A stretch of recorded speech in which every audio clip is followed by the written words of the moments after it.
다양한 분야의 전문가를 만나서 공감하고 소통하는 방법을 배워보는 시간 공감 초대석. 오늘도 지난 시간에 이어서 협상 에세이입니다. 방송국에서 드라마 파는 여자의 저자인 송효지 작가와 함께합니다. 어서 오세요. 네, 안녕하세요. 지난 시간에 이제 기본기를 좀 알려드렸기 때문에 잘하고들 계실지 모르겠는데요. 오늘은 본격적인 실전에 들어가 보겠습니다. 협상에서 이제 가장 고민되는 게 내가 먼저 뭔가를 조건을 제시하는 게 더 유리할까? 아니면 상대방이 제안할 때까지 좀 내가 기다렸다가 이거를 선택을 해야 될까? 뭐 이런 것들로 고민 많이 하시잖아요. 그런데 송 작가는 이렇게 책을 쓰다 보면 요런 부분에 있어서는 굉장히 잘하실 것 같다. 어떨까요? 네, 협상에서 본 게임은 치열한 눈치 싸움으로 시작되는데요. 네. 누가 먼저 거래 조건을 말하느냐에 따라 협상 우위가 판가름 나기도 하기 때문입니다. 그렇다면 누가 먼저 조건을 제시하는 것이 좋을까요? 보통 생각하면 내가 빨리 이걸 딱 결과를 갖고 와야 되니까 내 쪽에서 먼저 네. 협상 조건을 제시하려는 마음들이 있을 것 같은데 이게 또 사람의 성향에 따라 좀 다를까요? 어떨까요? 네, 정답부터 말씀드리면 네. 답은 상황에 따라 다르다. 상황에 따라 입니다. 다르다. 네. 네, 한마디로 협상 우위를 지닌 쪽, 음. 즉 힘이 센 쪽이 조건을 먼저 제시하는 편이 유리할 수 있어요. 네. 네, 먼저 우리 쪽이 상대적으로 협상 우위를 가지고 있다면 우리가 먼저 조건을 제시하는 거죠. 바로 앵커링 효과 때문입니다. 네.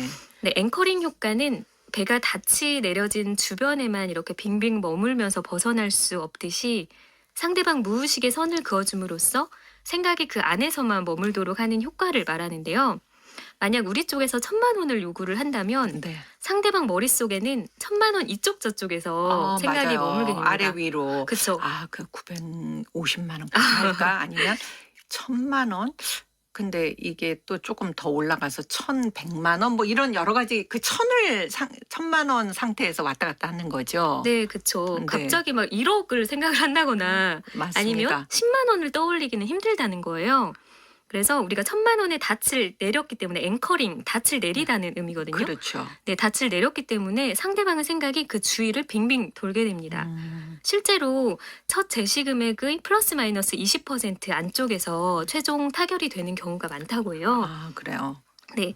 그리고 이제 반대로 상대방이 협상 우위를 지녔거나 상대방에 대해 잘 알지 못한다면 이때는 상대가 먼저 조건을 제시하도록 유도하는 것이 유리할 수 있는데요. 맞아요. 네, 왜 이런 경우 있지 않으신가요? 물건 살 때 나는 10만 원을 불렀는데 상대가 바로 오케이 하는 거예요.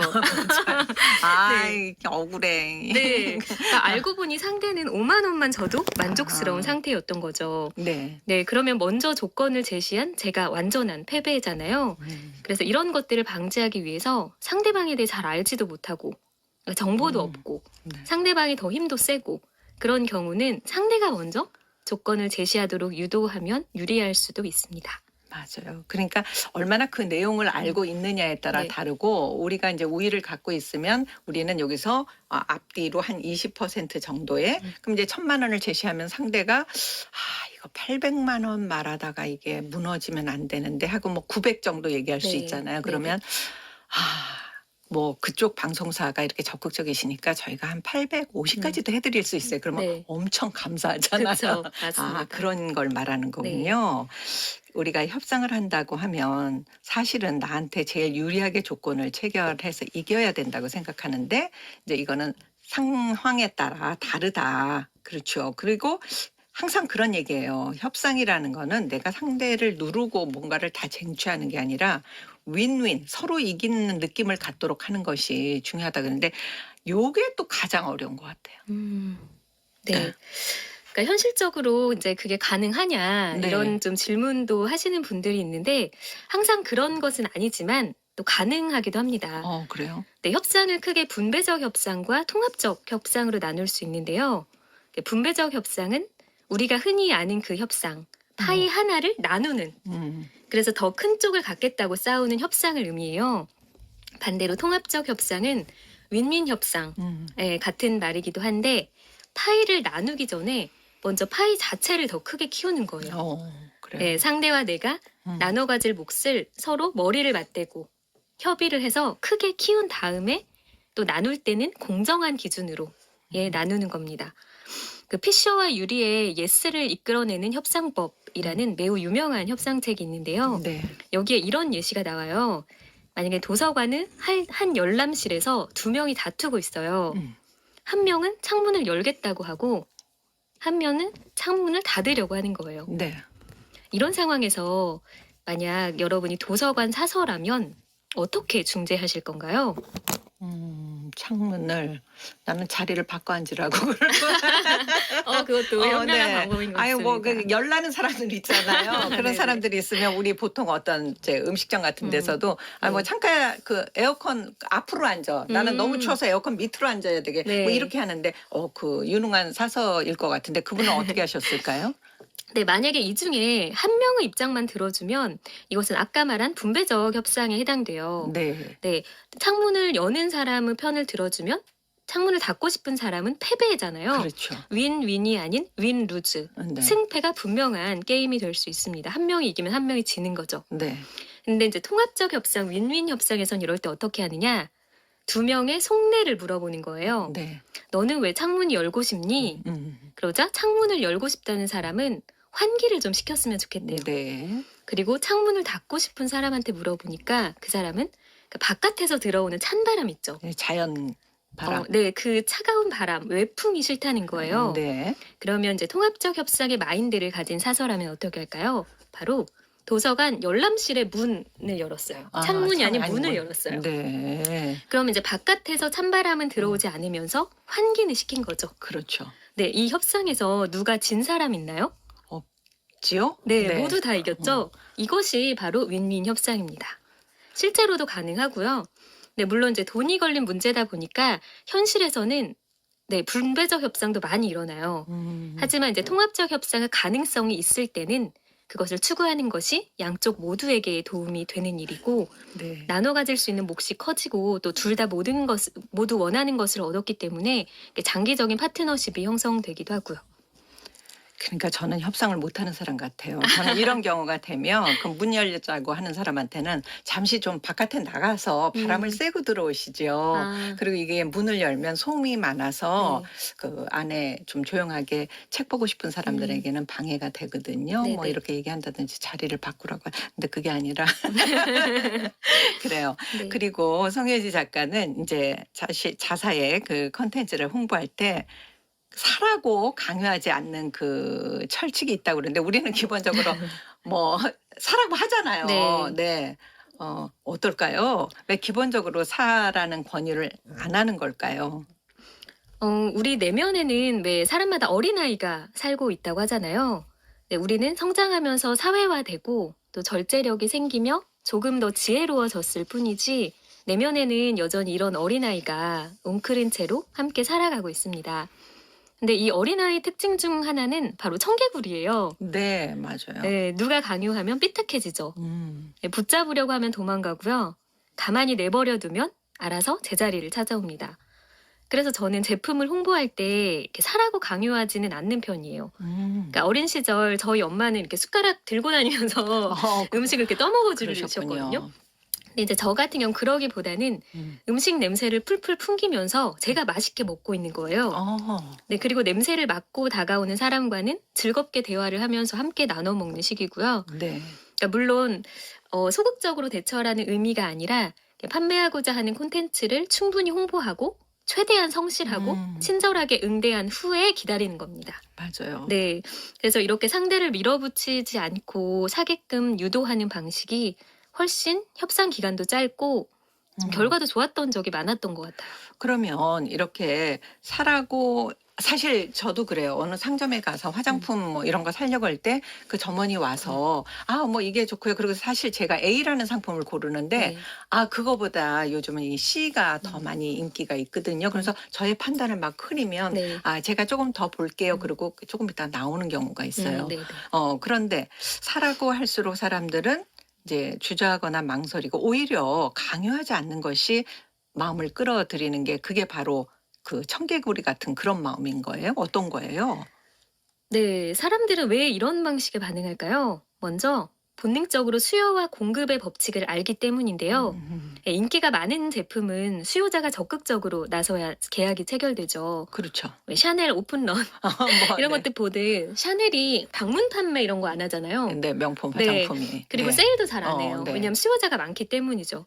그래서 이렇게 제품을 사도록 압박하거나 밀어붙이지 않는 그런 여유 있는 모습에서 구매자는 콘텐츠의 가치를 간접적으로 깨닫게 됩니다. 그래서 도리어 마음이 급해져요. 경쟁자가 먼저 채갈까봐. 또 말씀하셨듯이 사람들은 선택을 할 때 자신이 결정했다는 느낌을 좋아하거든요. 그래요. 네, 사람들은 자유의지에 따라서 본인이 선택하는 것을 좋아해요. 그러다 보니 판매자가 밀어붙여서 얼떨결에 제품을 사고 나면 왠지 모르게 계속 찝찝할 때가 있어요. 맞습니다. 나 이거 안 사야 되는데 왜 또 그 말을 들은 거야? 후회하는 네, 거잖아요. 네. 맞습니다. 네. 근데 자신이 결정 내린 구매에 대해서는 좀 만족하는 경향을 보이고요. 네, 네. 혹여 의심이 들더라도 스스로의 결정에 대한 인지 부조화를 줄이기 위해서 자기 합리화를 하는 편이기도 하고요. 근데 제가 이걸 잘 못 지키는 경우가 딱 하나 있어요. 저희 강아지가 입이 짧은데 네. 어느 순간 저도 모르게 이렇게 사료를 이렇게 한 줌 쥐고 네. 뒤를 졸졸 따라다니면서 하나씩 입에 넣어주고 있더라고요. 예전에 어머니들이 그러셨잖아요. 네, 그래서 제가 책에는 그렇게 썼지만 이렇게 사랑에 대해서는 사랑의 마음은 맞아요. 협상 전략이 잘 안 통하다 봅니다. 네. 근데 이제 송 작가 같은 경우에는 형제 자매가 이제 많지 않을 테니까 그렇지만 저희가 자라는 시대에 막 모남매 사남매 때는 네. 그냥 먼저 먹는 사람이 이기는 사람이에요. 안 먹는 사람 자기만 손해야. 네. 뭐 이런 제 생각이 있습니다. 네, 네. 그리고 협상을 할 때는 겸손, 자신감 이런 게 동시에 갖춰져야 한다는데 사실 겸손하고 자신감은 상반된 것처럼 생각할 수도 있어요. 어떻게 균형을 잡아야 될까요? 네, 그쵸. 언뜻 보면은 겸손함과 자신감은 반대되는 개념이죠. 맞아요. 하지만 이 둘은 각각 다른 분야에 적용이 되는데요. 다른 분야. 네. 자신감이 팔고자 하는 제품에 대해서 가져야 할 태도라면 겸손함은 상대방을 대할 때 네, 필요한 태도예요. 근데 이거를 이렇게 좀 반대로 적용하는 네, 분들도 계시고 네, 그럴 때도 있고요. 모든 사람이 이렇게 사람에 대해서 자신감을 가져야 된다고 하니까 자꾸 상대방을 누르려 한다거나 맞아요. 아니면 겸손함을 가져야 된다고 하니까 자꾸 팔려는 제품인데도 좀 깎아내리는 거예요, 스스로. 반대로 적용을 하는 경우도 있는데, 네. 저 같은 경우는 좀 그러니까 처음에는 좀 낯을 가리는데, 이렇게 좀 친해지고 나면 되게 텐션이 높아져요. 네. 그래서 좀 이런저런 농담이나 자랑을 약간 섞어가면서 에너지를 좀 뿜어내는 쪽이거든요. 근데 이제 영어로 대화할 때는 제가 영어가 유창하지 않기 때문에 경청에 엄청 집중을 한단 말이에요. 그 영어 듣기 평가하는 자세 아시죠? 하나라도 들어야 네, 하나라도 더 들으려고. 어쩔 수 없이 저는 생존을 위해 그렇게 할 수밖에 없었는데 바이어들이 되게 좋아하더라고요. 네, 그래서 이렇게 되게 의도치 않게 네, 깨달음을 얻었습니다. 아, 역시 사람을 대할 때는 겸손한 자세가 통하는구나. 근데 이제 겸손도 저의 결핍에서 나오는 거잖아요. 영어가 부족하다는. 네, 그렇듯 겸손은 좀 적절한 결핍에서 나오는 것 같아요. 그러니까 콤플렉스가 자신을 이렇게 잡아먹는 그런 상황이 아니라면 결핍은 우리 삶에 도움이 되는 것 같습니다. 저도 한국어 듣기 평가하듯이 겸손한 자세로 송 작가의 말을 들어야 되는데 꼭 나서서 한 숟가락 얹으려는 이거를 조금 고쳐야 됩니다. 그런데 협상에 임할 때 나의 어떤 상태? 뭐 기분이나 뭐 컨디션 우리가 흔히 얘기하는데 그걸 좀 최고조로 만드는 것도 필요하다고요. 네, 제가 출장을 가서 시차 때문에 잠을 잘 못 잔 날이 있었는데요. 네네. 그러니까 아침에 일어나니까 네, 눈이 되게 퀭하고 머리에 왜 한꺼풀 씌인 느낌이더라고요. 네네네. 그리고 나서 이제 바이어랑 저녁 식사를 하는데 예. 그때가 한국 시간으로 거의 한 새벽 3시 정도 됐을 때였어요. 네. 근데 제가 또 잠이 되게 많아서 근데 정말 말하다가 네. 제가 잠깐 졸았어요. 말을 하는 중에. 그럴 수 있어요. 네, 고개를 제가 이렇게 끄덕였어요. 네. 네, 몇 초 동안. 네. 근데 그 업체가 어디였는지 이름이 지금 기억도 안 나거든요. 네네. 왜냐하면 거래가 성사될 리가 없으니 그 네. 후로 만날 일이 영원히 없어졌기 때문입니다. 네, 그래서 깨달았어요. 그러니까 협상할 때 컨디션을 좋게 유지하는 것도 정말 중요하구나. 또 그 메라비안의 법칙이 있는데요. 그 사람 사이의 의사소통에서 의외로 말의 내용이 차지하는 비중은 불과 음. 7%밖에 되지 않는다고 그래요. 합니다. 맞아요. 네, 대신 시각적 요소가 55%, 청각적 요소가 38%래요. 그래서 이제 미팅을 할 때 단정한 외모랑 말투에도 신경을 써야 하는 이유입니다. 네, 다양한 분야의 전문가를 만나서 소통하는 방법을 배워보는 공감 초대서. 오늘도 지난 시간에 이어서 협상 에세이, 방송국에서 드라마 파는 여자의 저자 송효지 작가와 함께 본격적으로 협상에 들어가서는 어떤 원칙과 전략들을 우리가 사용하면 좋을지 들어봤고요. 다음 시간에 또 이어가겠습니다. 오늘 말씀 고맙습니다. 네, 감사합니다.